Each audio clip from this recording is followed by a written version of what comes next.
You're not sure. Sometimes the harvest comes later. And so I actually created I don't know what you want to call it, a saying, right?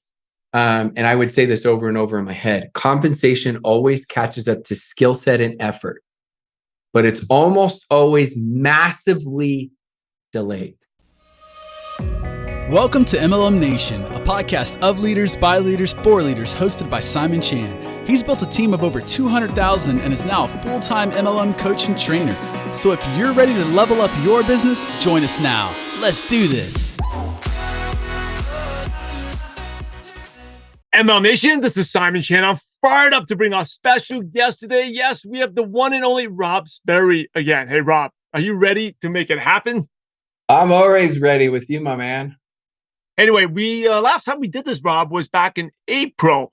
End of April, time has flown by so fast, and people loved the episode where we just chit-chat and talk about random things, about what we've been working on, about the lessons, the big best moments, worst moments. So I figured, since we just came back from the Monte Carlo Mastermind, and that, by the way, seemed like it was only 3 weeks ago, but seemed like 3 months ago. I got a lot of stuff to share about what's been happening with my life. But I wanted you to get on to see what you've been working on, and because we've got to hang out a lot, but we haven't chatted much since then. So anyway, what's up with you? Yeah, it's a balance of everything. There's no such thing as balance, right? You got priorities, you got focus, and the focus was, Mastermind out there in Monaco. So fun hanging out with you and so many other legends. The love collaboration is absolutely real and true. Got home, and then it's playing catch up. And I did have my 2 oldest kids fly out there, so we got to hang out with them a lot. So then we felt like we're playing catch up with work and life and everything, as you know. And then 4th of July hits, and we were gone for another week in Idaho for a family reunion. And so it's kind of, I don't know. I think you're the same. Actually, I know, because we're very similar. I just feel like I invest in the extremes. I've gotten rid of a lot of the things that I like. I know that may sound really weird. And I have began to obsess with the things that I love. And so I've tried to really clearly distinguish, what do I like and what do I love? There's nothing wrong with spending time on things you like, but I'm like, why would I not spend more and more time on things I love and less time on things that I just kind of like? So it's a lot of just family and work. And now I'm focused on same thing, business of my next mastermind, right? It's like, it's so fun hanging out with leaders. So one's done, just like conventions or events for all of you in your companies. And then you start on the promotion of the next one. So that's from both business and personal. Yeah, I like that. You get rid of the likes. So what are some likes you liked that you had to get rid of? Yeah, I'll give an example. Again, there's nothing wrong with any of these things. Like listening to music at the gym. Now I listen to personal development because I love becoming a better father, husband, friend, leader, learning, right? On different things. Now, some of you, there may be certain things that maybe music to you is a love and it helps you out in different things. That's fine.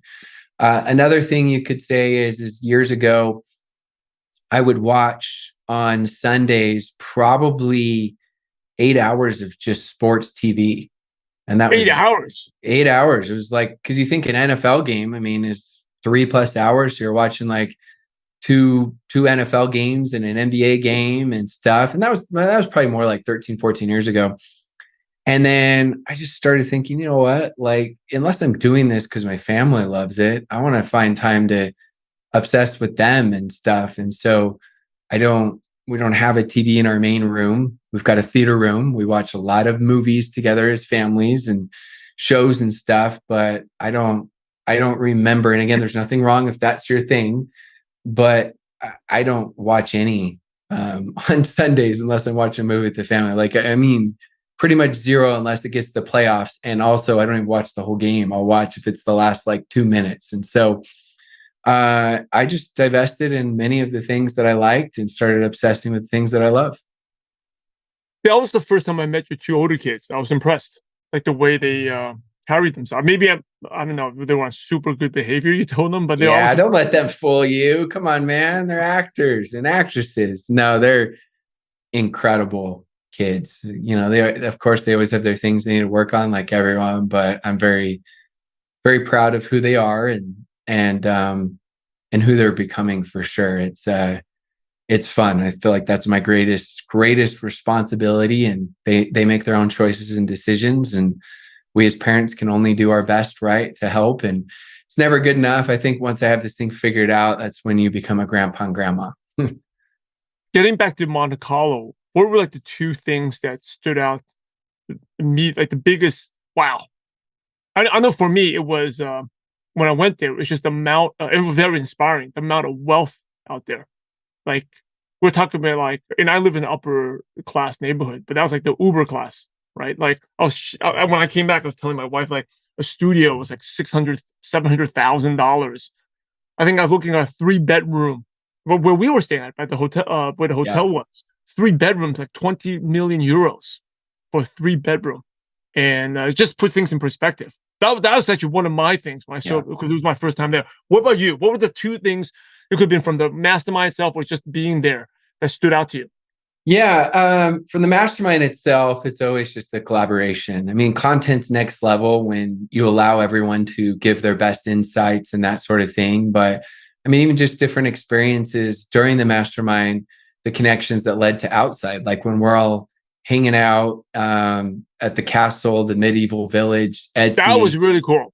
Yes. Yeah, a lot Very cooler cool. than I thought. And then like that photo I took of you and me and Fraser and John Melton, like that, it's not like that was planned. It's like we're just all walking around, having private conversations, right? Talking. Some of it's business, a lot of it's just life. Like that to me, really, really stood out. And then the second thing getting back to that photo, where I saw that when you posted that, it's like you said, it's the unplanned things. Yeah. That's part of the mastermind, right? Like, so we took a lot of photos. I took a lot of photos. When I saw that photo, like, where was this photo? I don't even remember that. I think you just randomly took it. It wasn't planned. Like towards the end of the castle, we were all walking together. You just randomly took it. I looked around, I was like, oh my goodness, I got all these legends by me. I'm like, guys, photo. Like, I wasn't even thinking, and all of a sudden I'm like, okay. And we did, and we kept going. And I think the other thing I found is, for me, I feel like I do better financially and just mentally in all aspects of life sometimes when I just get out, because I'm not like just in my normal element where I'm just so hyper focused, like checklist, get this done, then help with the kids with this and this and this and my wife. And it's like we're just kind of out, and it helps me to gather my thoughts. And part of it just being around what you said is the amount of wealth. It's just such a great dream builder. Yeah, I mean, you're there, and it doesn't matter if you're a car person or not. You see these cars, and then you see, these incredible yachts, and it just tells you what's possible. Use it for whatever you want to use it for, but it shows you that anything's possible, and it helps you to think bigger and dream bigger. And so for me, it just absorbing all of that was just phenomenal. Yeah, for me, it was definitely like, I'm totally not into yachts, totally not into cars, but it was great for dream building. Like like you said, what is possible? Because these people, a lot of them, they were just like us, but they made something happen, right? And I think, getting to events, because I haven't gone to that many events since I got into baseball, but I realized I need to get back to the more events again. I think when you introduced me, you said that was the first event I've been to in years. Yeah, I was like, guys, this is like special,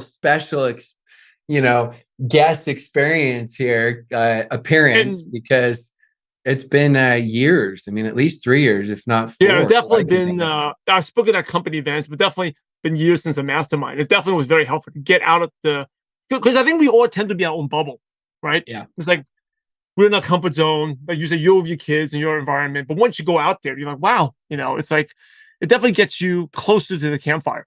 And like, and we forget. I mean, I taught, the very first thing I said when I started out the mastermind was successful people just do the basics better.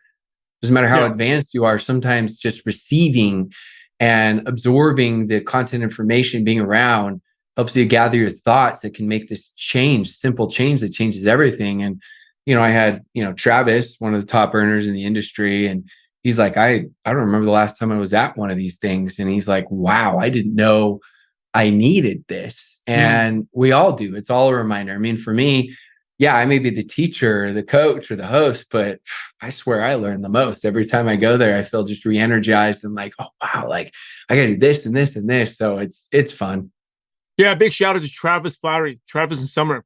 And they have like 6 kids, and they make it happen. They do. Yep. They're crushing it right now. Really cool. I think I had a great conversation with Julia and Brandon Thornhill. And Yeah. that was Brandon. I was coming out of the pool on the beach, just relaxing, getting on environment. And then Brandon bumped into them and we talked for a long time.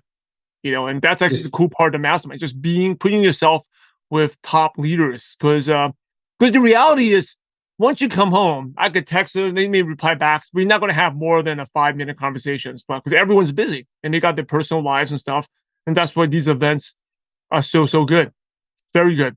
I'm excited for the next one, Pirates Cove. Why did you choose this? And I didn't even knew about Pirates Cove. I kind of heard about it until I checked out. Why did you decide to choose Pirates Cove in the U.S., like in Nevada, instead of going somewhere else? Like, one of the legacy leaders in all of network marketing, who's been in it for probably 50 years.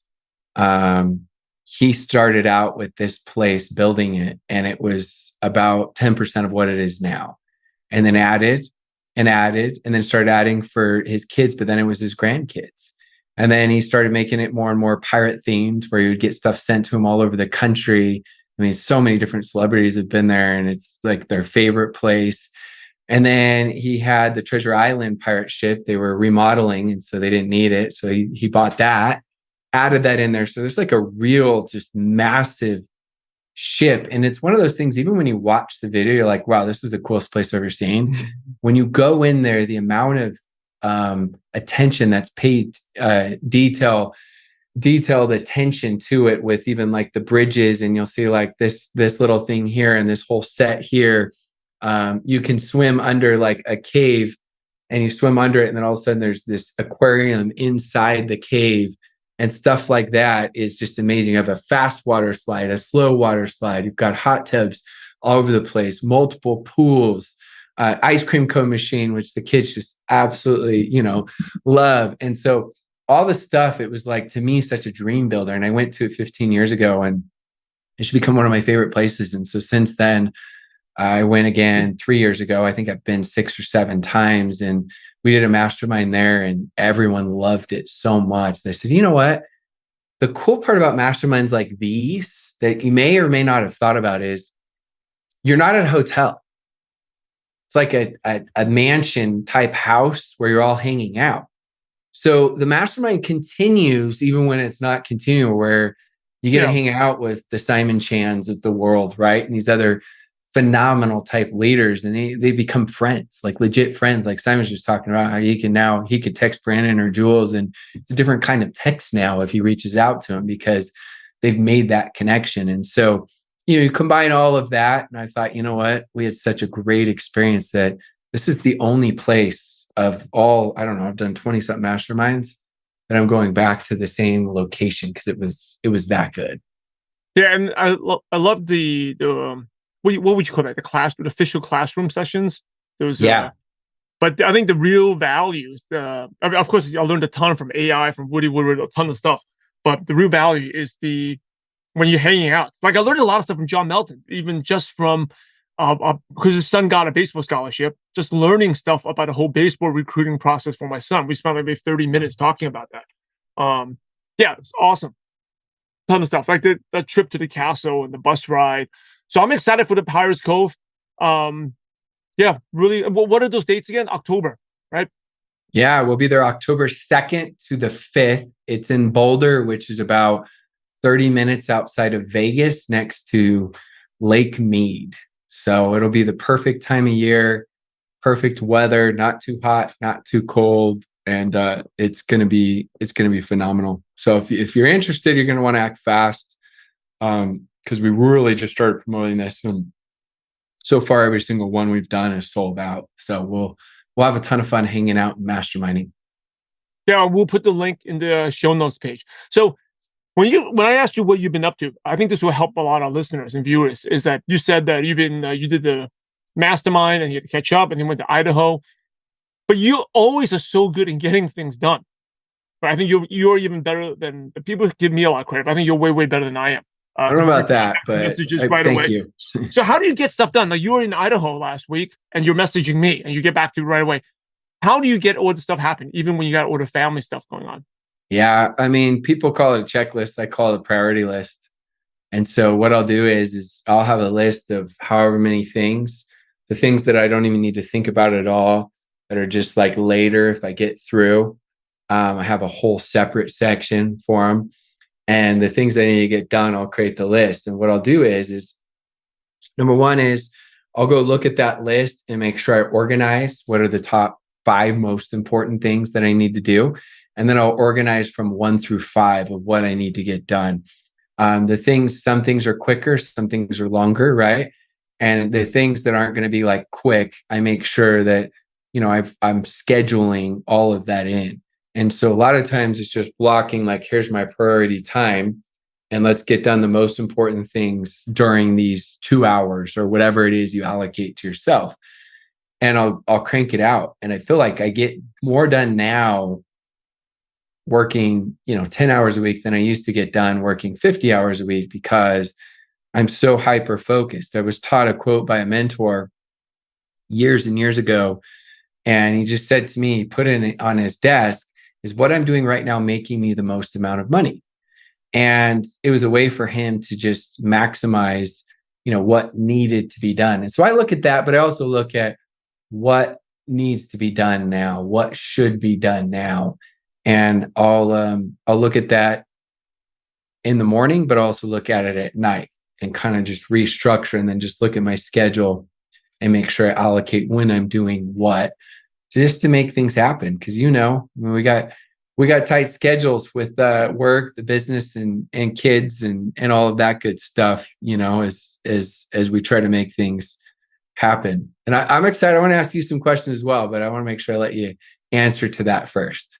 So if you only have 1 hour to work, because for me, and I love the concept you talked about at the Mastermind, the minimum day, the minimum goals, right? You got to have minimum goals. For me, my minimum goal is I definitely post a story every on my Instagram for daily gratitude, 7 days a week. I definitely sing happy birthday to all my contacts. Those are probably the minimum, no matter how busy. Even if I only work 10 minutes, I'm always definitely doing those 2 things. I'm always doing something, writing the newsletter, right? A daily newsletter. That's 5 days on the weekdays. That's something I do. But if you only have 1 hour to work, when do you work? Do you work in the morning? For me, it's in the morning, first thing in the morning before kids wake up. For you, it's in the morning as well? 100%. I mean, I feel like if we were going, I'm throwing this out here right now. So these are made up percentages based on what I think. I feel like I can operate, 90 to 100% all the way until about noon. From noon to 2, I'm about, depends on the day, right? Maybe 75 to 90%. About 2 p.m., we see a dramatic drop in productivity for me. And I mean by the every 30 minutes to an hour, just dramatic drop. It just goes down pretty quick. And so for me, I started learning that because of that, I want to get done the most important, hardest things in the morning. And so, unless it's a big, big priority, like this, of course, is a massive priority with you. We're doing this in the morning. I usually don't do any lives. I don't do any interviews. I don't do much before noon. And right now it's 10:48 a.m. here. Because if I need to do a Facebook Live or an interview or something like that, I feel like for me, that doesn't take as much creative energy because I've done it so much that I could do it at 2 p.m. and I could still find a way to muster the energy. And so my creative brain needs me more in the morning because I just get so much more done. It's like my return on investment of time for productivity is through the roof. Definitely. That made me think about, I've been doing my lives, my pep talks at 5:25 a.m. Because that's the only time I can really do them. Yeah. But I know when you get older, it's part of the aging thing. I do get a little more mentally drained after going live. Oh, I'm naturally an introvert. I know in some ways you are too. It's like for me, I do live and it's like I feel like I'm yelling just to sound like a normal human being because I'm so soft spoken. And after I just sit there and I'm just like this, especially if it's 30 minutes, I'm like, okay, I need a break. Yeah. Then I think for me, right after the live, I'm like fired up. I think I get the adrenaline. I can wake myself up. But then after 20 minutes later, then I crash. I'm like, oh, I'm tired. But yeah, I definitely don't do calls usually before 12 o'clock. Yeah. Most of it's marketing work, creative work, important stuff. Yeah. And definitely never in the evenings. So yeah, most of my podcasts are normally late in the day or late early afternoon, right? Because you don't need to use your brain. You don't need to use your creative. And it's not like we don't use our brain. We still have a different kind. It's more automatic. Different type. Totally different type.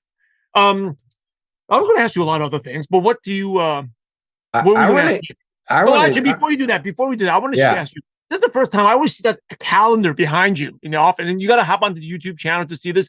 But you got something about Kobe Bryant. What does it say? I think it's the first time I've seen you something different background.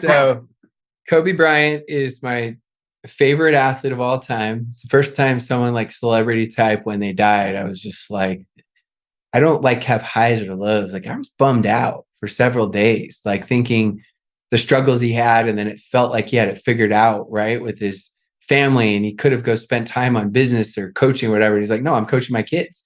I mean, you and I know it's like literally flying on a helicopter, his daughter and other kids and their parents, because that was what he wanted to focus on in life, which you have this guy that was obsessed on winning, and that was winning to him after. So it says, if you do not believe in yourself, no one will do it for you. Kobe Bryant. So my wife gave that to me for Father's Day last year, just because she knows how much I love Kobe and his work ethic. So yeah, it's got a little different meaning for me. Yeah, and I think guys remember exactly where it was. I think most of us do when we found out he passed away. Yep, 100%. It wakes you up and gives you perspective. And going into that, I think it's the perfect question: is what do you feel like has been your greatest trial or challenge that you had in life? Like maybe a moment or experience or down moment. Greatest trial in life. Wow. In life, you didn't say in the business, you said in life. Well, I think that's pretty simple. Easy is when I was growing up, I always had really low self-esteem. And that comes from I think my parents immigrated from Hong Kong, and English is like my third language. I think it started with, being weird, just different. I went to a private school because my parents like public schools are bad. Sent me to a private school. I was the only Asian kid, and this is way back in the 70s, 80s. I was Simon, no other kid Simon, and I play Simon Says. I will lose every time because I didn't understand English. I didn't really understand English until I was like third grade. And I think that's why sports is such a big thing for me. Like I got back into baseball cards, could trigger memories. I basically learned English through playing sports and reading the sports pages, collecting baseball cards. Like my parents didn't know baseball. I kind of had to figure out. And baseball is not like a game. It's easy to figure out, right? It's not like basketball. Like you just score points. You have to learn. My neighbors taught me baseball. So I think the greatest challenge was like having low self-esteem and low confidence. Like I felt that I wasn't good enough. Like these white kids are stronger than me, or they're smarter than me. And so I never spoke up in class. And then that makes it worse because I was an introvert, right? So I think it goes back to when did it really change was really part of network marketing. Well, I had one mentor right before network marketing that told me one of the most influential books I've read was How to Win Friends and Influence People, right? And How to Win Friends and Influence People. It's one of my top 3, just so you know. And I think for every networker, I always thought that you study hard, and you do well. And then there's this guy at work that he didn't really work that hard, but he always got the coolest projects because everyone liked him. And what I learned about him was he was great at networking. So before he even became a networker, I said, wow, this guy gets he gets when we choose vacation days, you have to wait for, this guy gets the best days. He gets the best projects. He traveled everywhere to Japan or all on company expense. He loved it. He was young and single because he was good at networking. And when I read that book, How to Win Friends and Influence People, I was like, wow, so this is what this guy is doing that I'm not doing. I think that's one of the things I learned. But I think getting back to the biggest challenge, something that helped me out was like my parents pushed me to study, right? Study. And eventually, I wasn't smart, but I got into Columbia, like an Ivy League school. I didn't think I was all that because I was definitely one of the worst kids at Columbia, right? But the power of Columbia, 2 things I got out of it. Number one was I never quit. There was classes where I got a C, but I never dropped it. I never quit. I barely survived, but I didn't quit. And that helped me out in network marketing later on. I see a lot of people that try something, they quit. Like I couldn't quit. And there were days where I had to cram 5 chapters in 2 days. My life was totally miserable. I didn't sleep, didn't eat, didn't have fun, but I did not quit.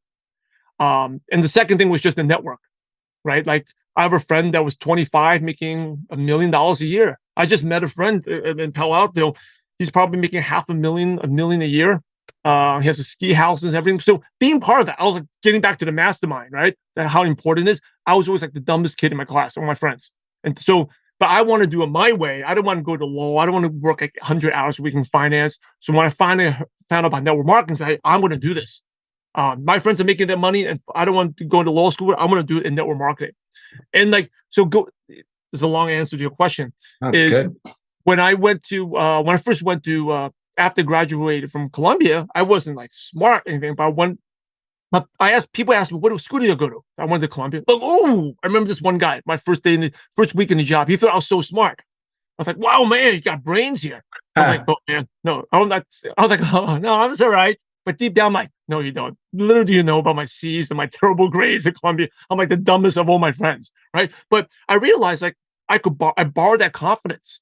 So he treated me differently. But then why am I just letting the school dictate how I feel? If I should just show up confidently, then people didn't know I was bad in school, right? And it's the same thing in network marketing. It's like, well, you haven't had success. But if you feel like, oh, I'm not successful, then you're never going to convince someone because you're really selling a vision. If you just show up like you're successful, right? You're the smartest kid, then people will buy into you because it's about your conviction, about going back to the 4 beliefs, your Kobe Bryant thing, believing in yourself. So yeah, that was probably the biggest obstacle was just overcoming lack of self-esteem. I didn't date. I was afraid of talking to girls, and that's why I'm so grateful for the profession. It really got me. It was really the first step to get me out of the shell. It's incredible. I mean, it's a mirror. I mean, I remember looking at all those weaknesses and they're just staring at me and you can't hide from them. But that's what makes you great. True wealth's ability. It's not what you have in the bank. And so many people are trying to bank on just finding that incredible superstar. And in the end, why not become it? Like that's the best insurance policy you can create is developing your skill set and your network, of course, as you go. But going along with that question, I don't know if you can think of a specific piece of advice, but if someone were to ask you, I'm asking you right now, best piece of advice you've ever received or advice that comes to your mind that was life-changing for you? There was a whole bunch of them. I think I don't know where I got this quote from, but it's like when you're 20, you're worried about what people think. Yeah. When you're 40, you don't care what people think. And then when you're 80, you finally realize that no one was thinking about you. And I think when I was young, because I had low self-esteem, I was trying to impress people. I got to do this, I got to do that. And worry about, oh, people are going to think I'm weird because I'm doing network marketing or you know, I'm going down to do something below them. Just be yourself. Be yourself and don't worry about, because the reality is people are so worried about what others are thinking of them. I think someone told me this too. So everyone out there is worried about what other people are thinking about them. They have no time to think about you. All right, which is what? This actually may lead in perfectly. I was just thinking about this right now, and maybe it's the same answer, maybe you say it different, but you know, I do a lot of these teenage mastermind sessions. They're awesome. They're very inspirational. By the way, I love it when every time you post, it's very inspirational. Well, thank you. I appreciate it. We've done it now for 14 months, and I think we've done 21. And now we have about 22 kids that come. We have hundreds and hundreds that have asked to come. There's just not space, but it's my 2 kids and their friends. And they take notes. They're not on their phones. Like it's phenomenal. We could go on and on. But with that said, if you could talk to the teenagers or your teenage version of yourself when you're 15, 16, 17, 18, what advice would you give? The most important thing to protect, again, this goes back to, I wish I knew this earlier. Yeah. And my parents just forced me to study, right? They didn't know this stuff. I'm not saying to blame them. I appreciate them. They were giving you what they knew to be the best to help you, right? Yes. And the most important thing to protect is your self-esteem and confidence. That's what I teach my son. You go recently he was in a slump, 3 for 18. It doesn't matter. What do you say to yourself? I'm the best, right? Because once you lose that self-esteem and confidence, then you're done. You're going to be a loser. There's no chance. So what you have to do is think about instead of giving reasons why people, and we talked about this in a mastermind, brought this up, like instead of giving reasons why you're not going to be successful, give yourself 10 reasons why you can make it. Right? Most people are like, well, I'm not good enough. I'm not tall enough. I'm not pretty enough. I'm not good looking. I'm too old. I'm too young. You're giving reasons why. And that was me. I'm Asian. English is my third language. I speak fast. I speak with an accent. I speak with a lisp. I had all these reasons why I'm not going to make it. Or I didn't grow up in a business. I don't have a business degree. Give yourself reasons why. As I think for a young teenager, especially depending on that family, but probably not for your kids. But if they grew up in a family, like a different family, by 10 years old, I think someone told me like the average kid at 11 years old, all their dreams are dead. They have no dreams. When they're 5 and they're 6, they want to be baseball players, they want to be astronauts, they want to be scientists or be a police, or by 11, they have no dreams, no ambition, right? Because all the surroundings, oh, you're crazy. No one has done that. So protect your self-esteem and your confidence and always say, I can do it. I'm the best. I can do it. Brian Tracy used to say that before every sales call. Just say, I'm the best. I'm the best. I'm the best. Do that. No, maybe not Brian Tracy. Some leader in my company said 10 times, I'm the best. I'm the best. I'm the best. I'm the best. I'm the best. I'm the best. I'm the best. I'm the best. I'm the best. I'm the best. I'm the best. Like that, I feel already better, Rob. Right? And then you made me pick up the phone and make that call. I had a kid that came to me before we started the masterminds, and it was one of the other reasons why I started. And he was basically saying I was never going to be successful like my son because he didn't have the network and didn't have the people. And so that was one of the reasons why we started it, is just to really expand their brains. And I'm thinking back, I don't know if I publicly shared this, but for me, I was the timid, I was the shy, I was the never wanted to be cocky or conceited. I was win sportsmanship, but I was also highly competitive. I was the number 1 tennis player in Utah, the entire state, played college tennis. But I found in my later years, how I started doing better is I started creating this little chant in my mind, right? They call them power statements now. I didn't know what a power statement was. No one taught me anything. And I would literally yell in my head, I'm a freaking machine. I'm too tough. I'm too good. You're going to have to kill me to beat me. And I would yell it over and over and over, but I didn't tell anyone because I was scared. I didn't want to come off as cocky or conceited. Weird. And it made what? You're weird. Who does that? I know, stuff? seriously. You're the weirdest kid. It's like that. Those are all the thoughts that you have. And what's interesting is years ago, we talk about Kobe Bryant. It was probably one of his last great seasons before he hurt his Achilles. There's no article. I haven't been able to find it. And it was just something that I noticed. And he was in a massive 3-point shooting slump. He didn't have very many slumps in his career, very few. But he wasn't having a slump in general. It was just from shooting 3-pointers. And I think at the time he was something ridiculous. It was like 3 of like 27. And the reporter comes to him and says, Kobe, what are you going to do to get out of your 3-point slump? And Kobe, with his death stare, like literally looks at this reporter like he's going to kill him. And he says, what are you talking about? I'm not in a slump. The ball just hasn't gone in.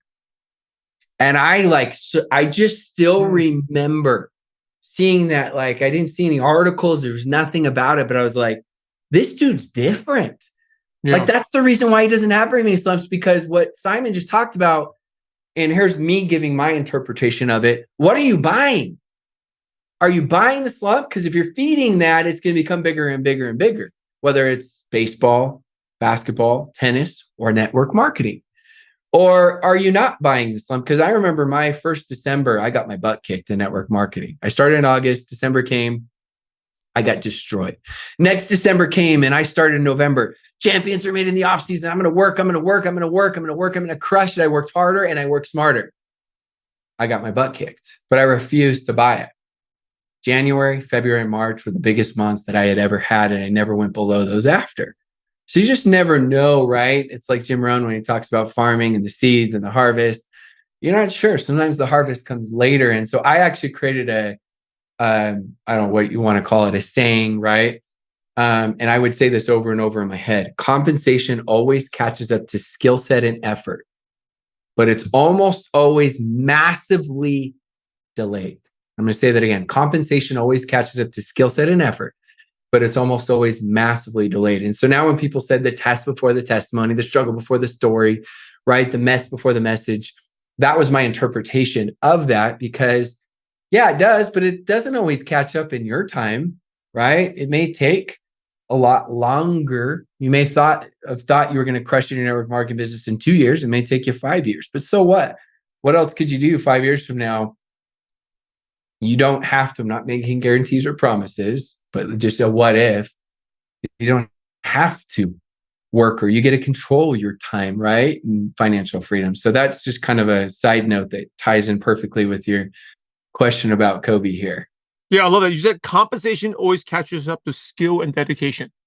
Yep, skill set and effort, but I like dedication. Skill set and effort. But it is almost always massively delayed. Yeah, I think massively. Yep. I'm going to teach I had that to, to my kids. I had to change that, right? Because, and I remember reading Put Your Dreams to the Test by John Maxwell, very little known book, but it had a huge impact on me. And in the book, he said, no one's ever accomplished anything great without it being harder than they thought it was going to be. And that was like a life changer for me, because it's true. I love my wife. I feel like we have an incredible marriage. Way harder than I thought it was going to be. Love my 4 kids. Love them, right? At one point, I was like, yeah, let's have 6 or 8. Had 1. I was like, how are we going to get to 2? This is way harder. Way more rewarding. Way harder than I thought it was going to be. Network marketing, I'm going to crush this. I'm going to work harder than everybody, outwork them. I'm going to be coachable, mentors, everything. Way harder than I thought it was going to be. You think Michael Jordan, right? You think he's like, I want to be the greatest basketball player of all time. And after he's like, yeah, that was way easier than I thought. Way easier. No, it's not possible unless you were lucky. And that's not true wealth. Yeah. Hey, I think that's a wrap. Awesome stuff. I think this is a ton of fun. It didn't seem like a show. We just talk, and I think a lot of people got a lot of value. I think the thing to emphasize is skill set is important, but the mindset is way more important. If you look at Rob, and we didn't even talk about the challenges you went through, death in your family, all that. It's all about the mindset. And the obstacles make you stronger. I wouldn't be here. Rob definitely wouldn't be here. So any final words you want to say before we end this? No, let's just say what Simon says.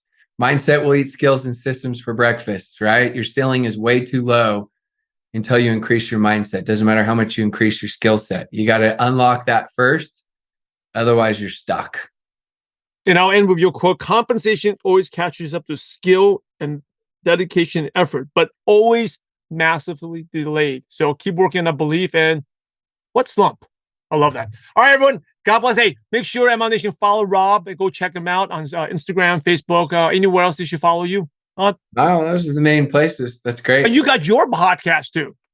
Yeah, I got my podcast, Network Marketing Breakthroughs, and all the good stuff. And I just appreciate you. It's always fun being surrounded by people that are phenomenal leaders, but more importantly, just human beings. And you're just a great example. So thanks for all you do, my man. Thank you. And MLM Nation, let us know how you like these shows. You keep them coming. I think they're really cool because you get to take a peek inside of a superstar entrepreneur and how they think. And thinking, again, think and grow rich. So anyway, we're out of here. Make sure you leave a review, subscribe to us on the channel, and go out there, apply what Rob has taught us, and have a positive impact on someone's life. God bless you all.